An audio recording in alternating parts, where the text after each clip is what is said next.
The farm's going to foreclosure auction, my brother Marcus announced, slapping a court order on my kitchen table with the satisfaction of someone who'd been waiting years for this moment. Should have paid back Dad's loan when you had the chance.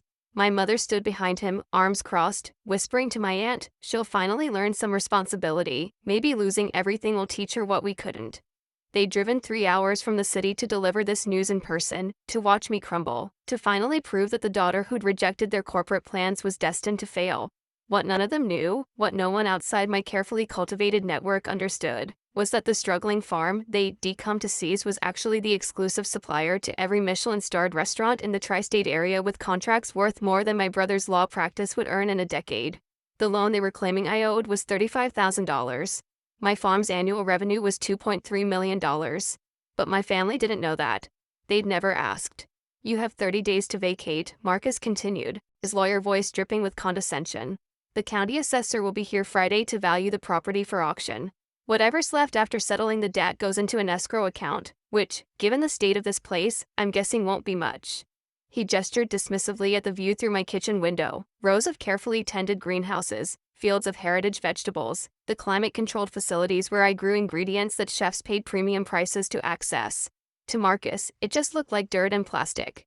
I never agreed to any loan, I said quietly. Dad's estate records say otherwise. He lent you $35,000 for startup costs 6 years ago. Interest has been accruing.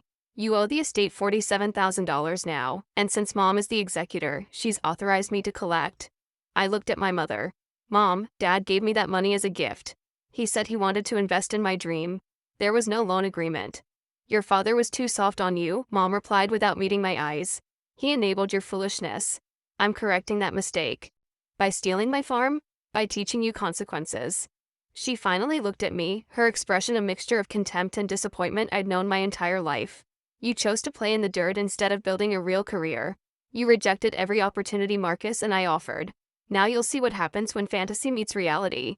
I could have fought them right there.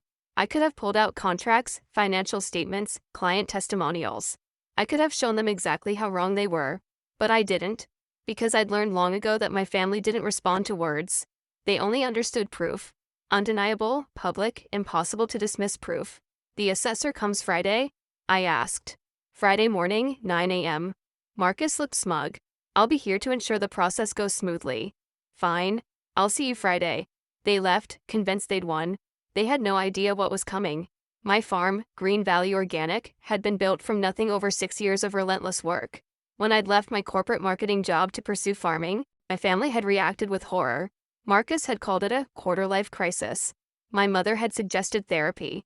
My father, the only one who had supported me, had given me the $35,000 and told me to prove them wrong. He died 2 years later, never seeing what I'd created. But I'd carried his belief with me through every challenge. The first years had been brutal. I'd made every mistake a new farmer could make, lost entire crops to weather and pests and inexperience. But I'd also learned, adapted, found my niche. I realized early that commodity farming was a race to the bottom. Large operations would always undercut small farms on volume and price. So I'd gone the opposite direction, ultra-premium, specialty produce that couldn't be mass-produced. I grew heritage tomato varieties that most farmers had abandoned decades ago. I cultivated microgreens so delicate they had to be harvested by hand. I developed relationships with seed collectors around the world to access ingredients that simply couldn't be found anywhere else. And I built a client list that read like a who's who of American fine dining. The Green Fork in Manhattan, Seaside in Boston, Harvest Moon in Philadelphia, 12 Michelin-starred restaurants in total, plus another 30 high-end establishments, specialty grocers, and private chefs who serve the ultra-wealthy. My waiting list for new clients was 18 months long. Chefs who wanted my produce had to sign contracts guaranteeing minimum orders for 2 years. Some of my rarest items, the purple carrots, the golden beets, the 12 varieties of heirloom garlic, commanded prices that would have made my commodity farming neighbors faint. But none of this was public knowledge. I deliberately maintained a low profile. No social media presence, no press coverage, no farm tours for curious foodies. My clients valued discretion, they didn't want their competitors knowing where they sourced their ingredients, and I valued privacy. To the outside world, I was just a woman with a small organic farm that probably scraped by selling vegetables at farmers' markets.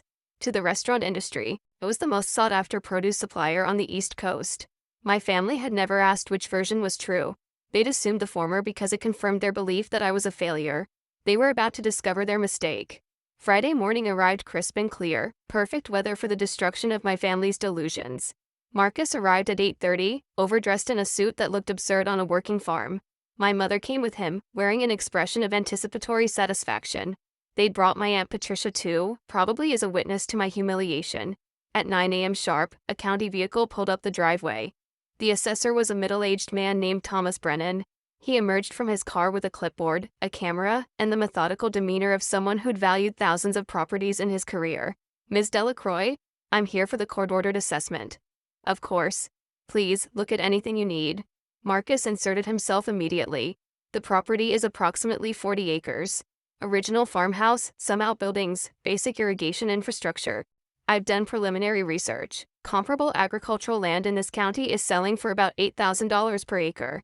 Should be a straightforward valuation." Thomas glanced at him. "And you are?" "Marcus Delacroix, attorney for the estate. My mother is the executor." "I see." Thomas made a note on his clipboard. "I appreciate the input, but I'll need to conduct my own assessment. These things take time." "How long are we talking?" "Several hours, at minimum.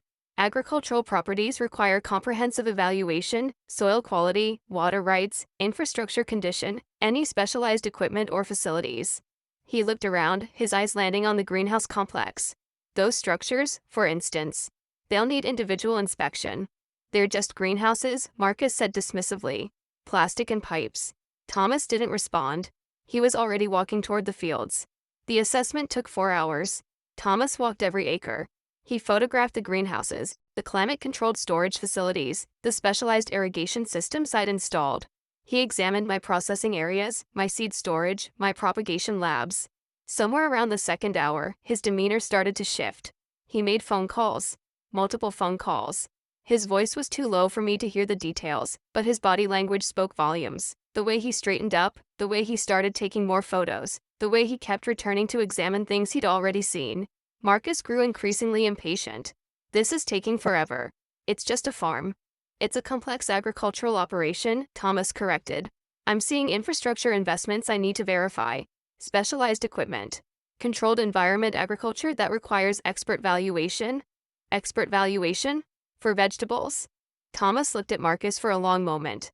"Sir, are you aware of what's being grown here? Organic produce. Tomatoes, lettuce, whatever. The kind of thing you sell at farmers markets." "I see." Thomas made another note. "Miss Delacroix, may I see your client records?" "Of course. They're in my office." I led him to the small building where I managed the business side of the farm. Behind me, I heard Marcus and my mother following, finally curious about what was happening. I opened my filing cabinet and pulled out the client folder. "These are my current contracts, active relationships, guaranteed orders, payment histories." Thomas opened the folder. He read the first page, then the second. Then he stopped reading and looked at me with an expression of barely concealed amazement. "Ms. Delacroix, is this accurate? You supply the Green Fork?" "Yes." "They've been a client for 4 years." "And Seaside? Harvest Moon?" "Yes and yes." "And this list, 12 Michelin-starred restaurants?" 13 as of last month. Lumiere in Baltimore just earned their first star. They've been my client for 2 years. Thomas set down the folder and pulled out his phone. "I need to make a call." He stepped outside. Through the window, I could see him speaking urgently into the phone, gesturing at the greenhouses, occasionally looking back at my office with an expression of disbelief. Marcus appeared in the doorway. "What's going on? What's in that folder?" "My business records." "Let me see." "No, I'm the attorney for the estate." "You're the attorney attempting to seize my property based on a fraudulent debt claim. You're not entitled to inspect my private business documents." "Fraudulent? There's a loan. There was a gift. From our father, who specifically told me it was an investment in my dream, not a loan. You've manufactured this entire claim because Mom wants to punish me for not living the life she chose for me." My mother appeared behind Marcus. "That money was part of the estate. We have every right, you have no rights to anything of mine. And in about 5 minutes, you're going to realize exactly how badly you've miscalculated." Thomas returned, his face flushed. "Ms. Delacroix, I've contacted my supervisor. We're going to need additional time to complete this assessment. The property value is significantly higher than the initial estimate." "How much higher?" Marcus demanded.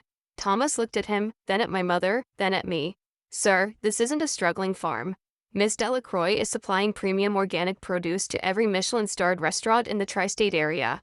Her contracts alone are worth, he consulted his notes. Her annual revenue exceeds $2 million.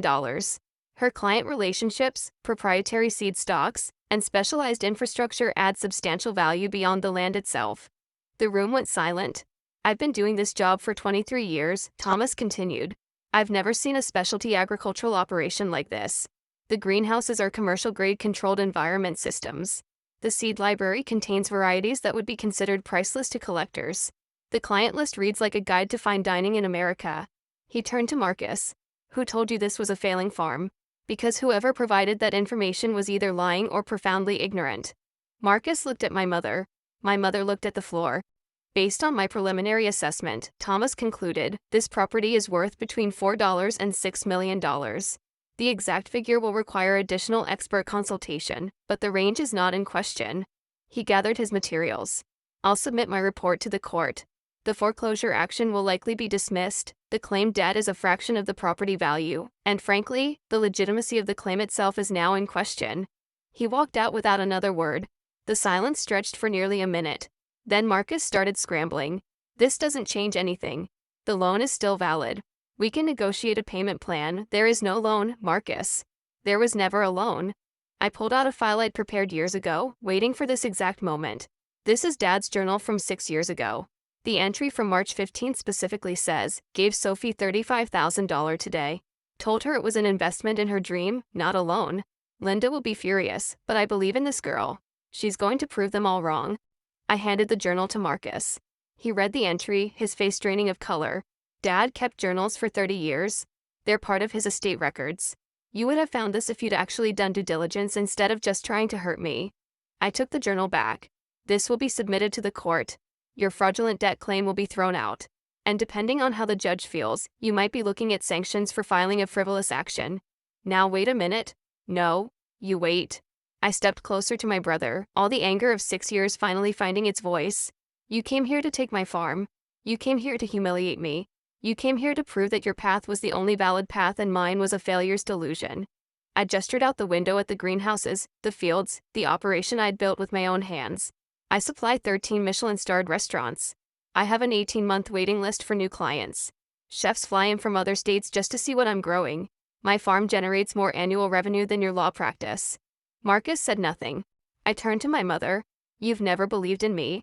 Not when I graduated top of my class. Not when I built a successful marketing career. Not when I left to follow my own path. You spent my entire life waiting for me to fail so you could say, I told you so. I was trying to protect you. You were trying to control me. And when control didn't work, you tried destruction. I shook my head. Dad believed in me. He gave me his blessing and his support. And you've spent the 4 years since his death trying to undo everything he stood for. My mother's face crumpled, but I wasn't moved. Leave my farm. Don't contact me again.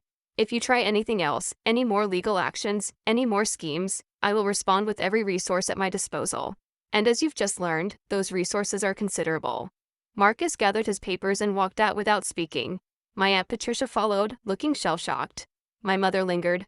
Sophie, I never meant? Yes, you did. You meant every word. You just didn't expect consequences. I'm your mother. You're the woman who tried to steal my livelihood to teach me a lesson. Those are very different things. I opened the door. Goodbye, Mom. She left. I closed the door and stood alone in my kitchen looking out at the farm I'd built, the greenhouses gleaming in the afternoon sun, the fields ready for their spring planting, the life I'd created from nothing but determination and my father's faith. The court dismissed the foreclosure action 6 weeks later. The judge's ruling specifically noted the lack of documentary evidence supporting the claimed debt and the contradictory evidence provided by my father's journals. Marcus received a formal warning about filing frivolous claims. My mother attempted to reach out twice. Both times, I didn't respond. But I did make one change. For 6 years, I'd kept my success hidden. I'd valued privacy over recognition, discretion over visibility. I'd let my family believe I was failing because their opinions seemed irrelevant to my actual life. Now I saw the cost of that silence. I hired a publicist. I agreed to interviews. I let food magazines photograph my greenhouses and profile my operation.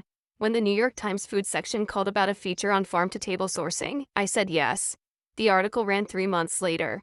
It included photos of my fields, quotes from Michelin-starred chefs praising my produce, and a detailed account of how I'd built a multi-million-dollar agricultural business from scratch.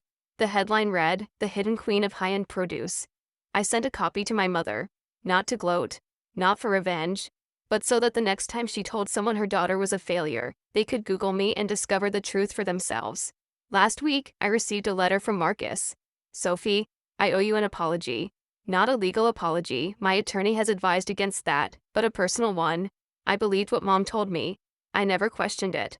I never visited the farm, never asked about your business, never gave you the benefit of the doubt that I would have extended to any stranger. That's on me. I don't expect forgiveness. But I wanted you to know that I see what you've built, and I'm genuinely impressed. Dad was right about you. I wish I'd realized it sooner. Your brother, whether you want me or not. Marcus." I read the letter twice.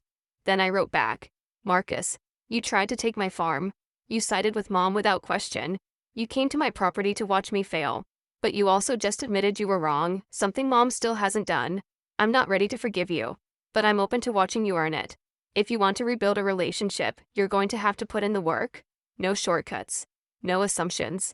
Start by visiting the farm, actually seeing what I've built, meeting the people who work here, understanding why this matters to me. Then we'll talk. Your sister, whether you deserve me or not." Sophie, they called my farm failing. They tried to seize it for $47,000. The county assessor found a $6 million agricultural operation supplying the finest restaurants in America. My father believed in me when no one else did. Now the whole world knows he was right. And that's the only legacy that matters.